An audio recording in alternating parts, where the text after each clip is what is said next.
Hello, Facebook Live. Wow, I'm not too sure if I'm actually on right now. It seems like it's frozen. How y'all doing?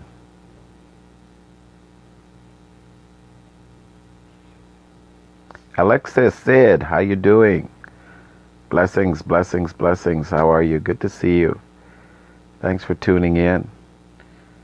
I'm just kind of waiting for some more people to join in here.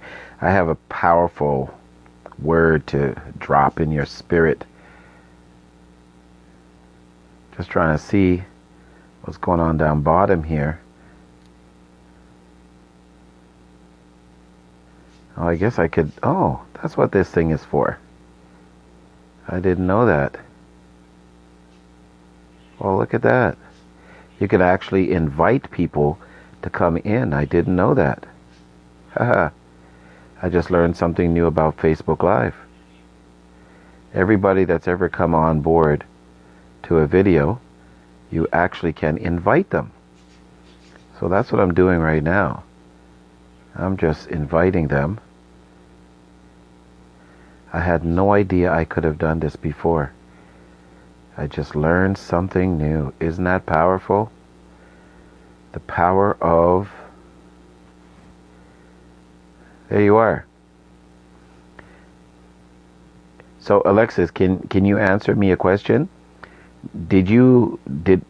Was my vision just blocked just now? You couldn't see me for a bit, or did you see me? Because I was inviting some people. Can you tell me if you always saw me or it was blocked? Matthew, how you doing? Thanks for tuning in. Peace and love, my brother. Appreciate it very much. Okay. I just found the tool right at the bottom here that you could actually invite people that when you're on. I had no idea that I could have done that. Okay. Thank you very much. You said you saw me. Appreciate it. All right. I wasn't too sure because on my screen, the invitation came up and I was inviting people to come to the site. And now that I know that tool is down there, I'm going to see if I can maximize utilizing that because I had no idea that you can actually invite people. Wow, that's powerful. Anyways, the lesson for today, and I thank you guys for tuning in, and I'm asking you also to repost. If you saw my title, because I don't know if you guys could actually see the actual title. You're welcome. Thank you very much, Alexis. I don't know if you actually see the title in which I wrote. Matter of fact, you could type in and tell me. Can you guys see the title before you come on board? Or can you see the title now of the topic? I'm curious as this. I've never asked these questions before. Because my title today is Components of a Great Coach. Okay. Mark Lodge, how you doing? Peace and love, my brother. Thanks for tuning in. More power to you. So the topic of components of a great coach.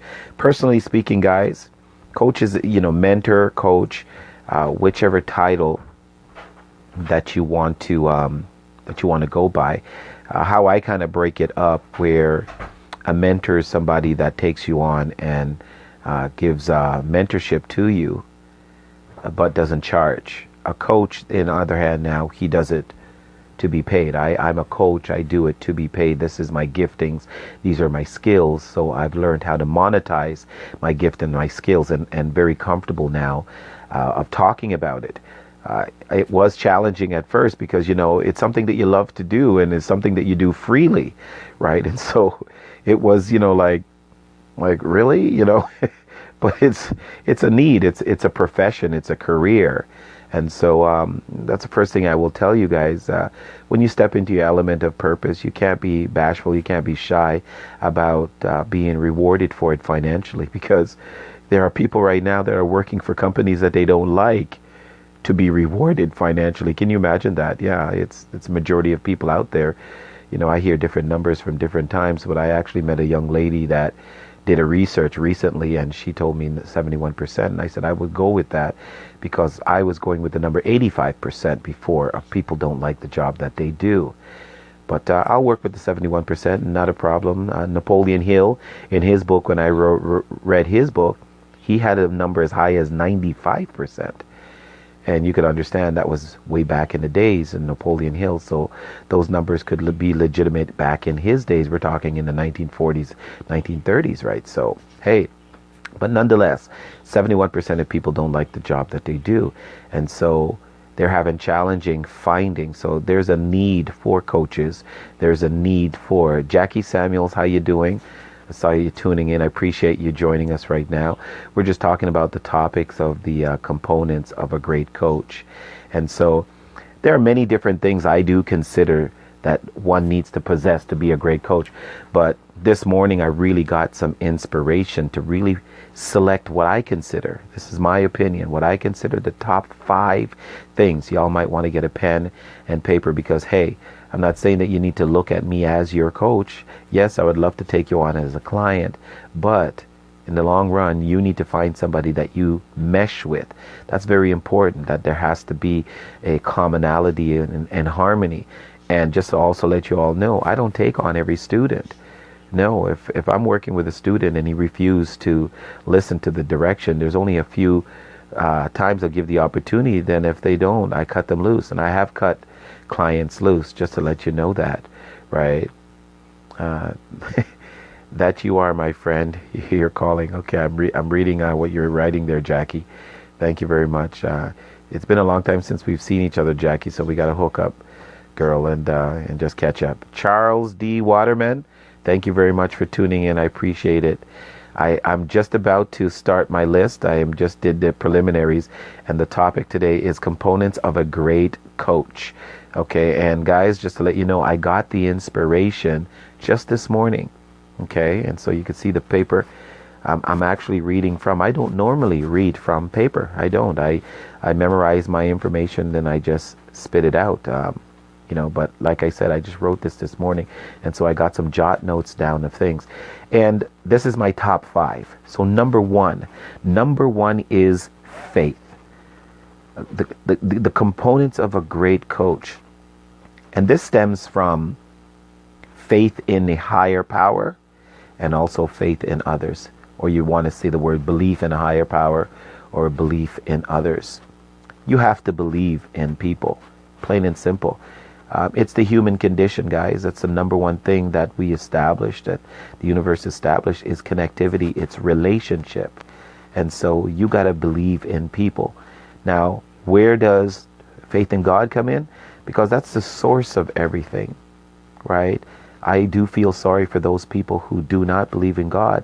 And I use the terminology faith in the universe, right? Because the universe is alive. The universe is breathing, right? Everything that you see is active in the universe. It is alive. The trees, it's alive.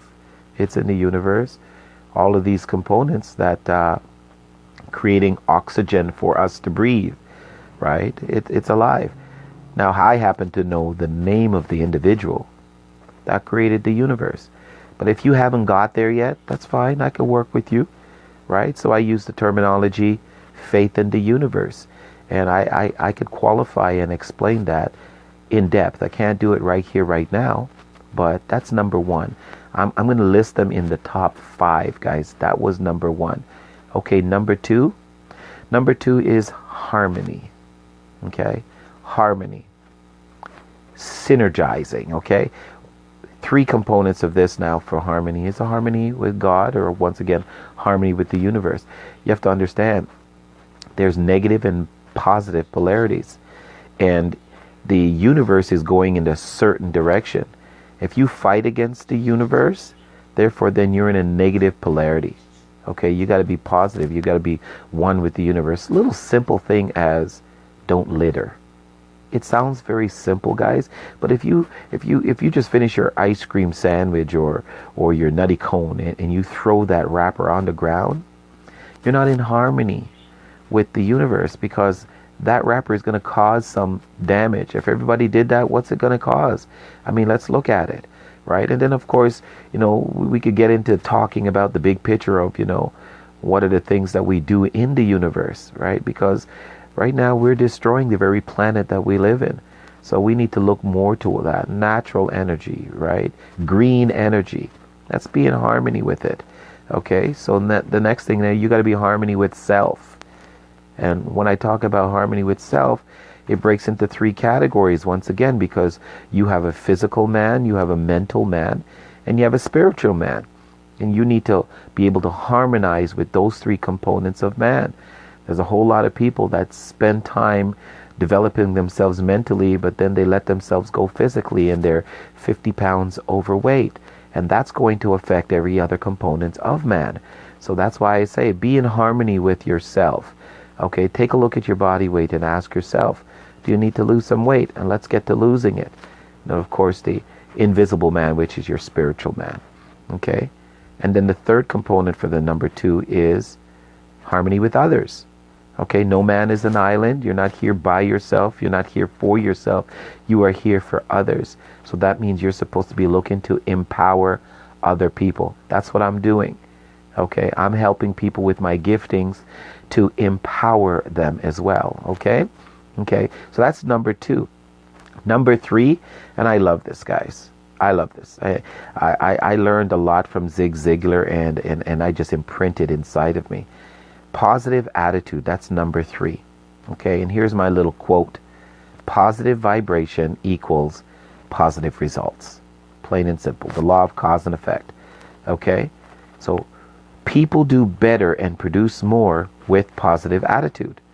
So if you would project that on others, therefore their productivity is going to increase, and not to mention yours, because then you're hoping for the law of reciprocity to kick in, and people will reciprocate and do the same thing. All right, me as a coach, I need to stay positive for others. Okay, very seldom would you see me in a negative. I'm not talking about that I don't go through my issues. I'm talking about when I'm in public, I'm here to inspire people, so that I don't bring my baggage to other people. Okay, I'm mentoring other people and I'm coaching other people. I deal with that with my coach, or by myself, or in the presence of God. Okay, very seldom would you find me or catch me in a negative vibrations. I work very hard at maintaining a positive atmosphere. Okay, all right, so what do we got? 1, 2, and 3 done. Number 4, Mark, Jackie, Charles, and Matthew, and Alexis. I'm saying you guys all names because I see the people that are in here. Number 4 is relentless. RELENTLESS, relentless. 3 things, guys. 3 things, very simple. Dealing with relentless. Here it is. I am going to push you. I'm going to pull you. And I'm going to stretch you beyond freedom. You might want to write that down. There's a significance in that. And if you notice, I'm always giving 3 things, because man is 3-dimensional, right? I got to push and get some bad habits out of you, right? The negative stuff, you got to get it out. And then you got to put in. Okay, so you pull some negative stuff out and you push some positive things in. And then when you think you have arrived, then I'm going to stretch you. Okay, the stretching is important because it allows you to go beyond your capability or what you think you're capable of, and it's possible. Trust me on that. I'm right inside the good book, exceedingly and abundantly above all. Okay, so I'm gonna push, pull, and stretch. All right, I am relentless when it comes to that, because as a coach, I am held accountable to your results. I'm not allowed to step on the basketball court and play the game. I'm not allowed to play your game for you. I'm just a coach on the sidelines, remember? And I have to hold you accountable. So that's what I got to do. Push, pull, and stretch. All right? And also the important thing of that is you'll have the ability to duplicate oneself. Because at the end of the day, that's what it's very important for you to know as well. Okay, you could turn and then help others as well. Number 5. Number 5, guys, is dreamers. Okay, dare to dream, dare to dream with me. We are carriers of dreams. Because not only am I carrying my dreams, but I have to carry each and every one of my students' dreams too. Because that's the result of seeing their fulfillment of their dreams, right? J. Paul Getty, one of the books that I read, he says, I rather have 1% effort of 100 people than 100% effort of myself. And what that basically means in another way is this. If I can help 100 people to get to where they want, those 100 people will help me to get to where I want. Okay? I'm just swiping the screen right now. There's a whole bunch of people texting me and blocking the screen while I'm talking to you all. Okay, guys? So do you want to recap that? Okay, let's recap. Number one again is faith. Belief in God, belief in the universe, and belief in others. Number two is harmony. Okay, you got to harmonize with God, harmonize with yourself. You got to work on yourself. It's personal development. And then harmonize with others. Number three, a positive attitude. And I don't know if you guys know, but I have a saying that I say, and I've said it in other videos, and I say it now. And if you notice, I'm not looking at any paper because it's in me, and I've been saying it for over 10 years. 6 words have changed my life, guys. 6 words. Here are the 6 words that have changed my life. Thoughts, words, actions, habits, values, destiny.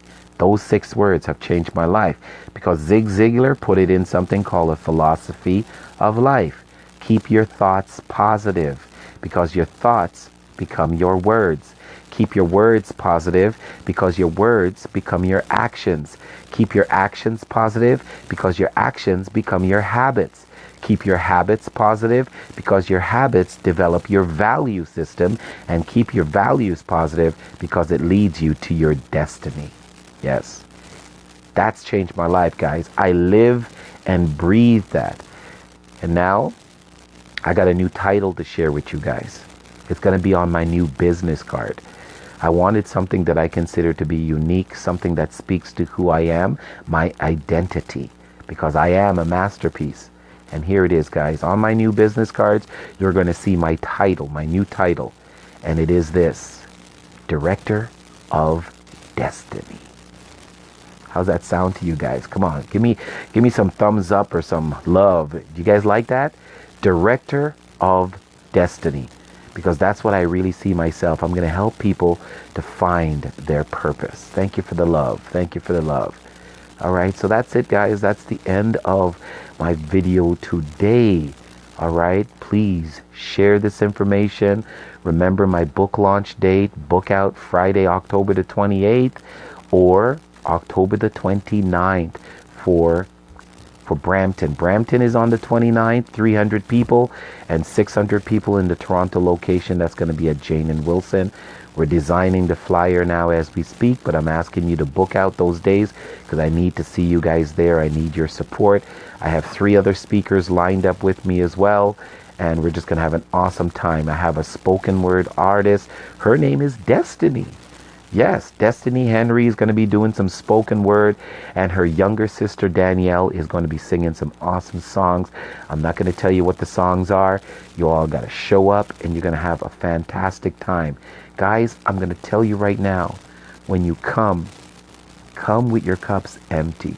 I need your cups empty. Why? Because I'm going to push you. I'm going to pull you, and I'm going to stretch you. But it's all positive. It's all to ignite the passion that is in you to maximize your full potential. It's the selection of 25 people that's ready to enter into my program and my system to millionaire status. I'm looking for 25 people to work with exclusively. So guys, I'm expecting to see you there. Come prepared to be wowed. Come prepared to be blessed. I want to thank you all for tuning in. I'm Steve Kerr, your life coach specialist. And remember, aim high, spread wings, fly.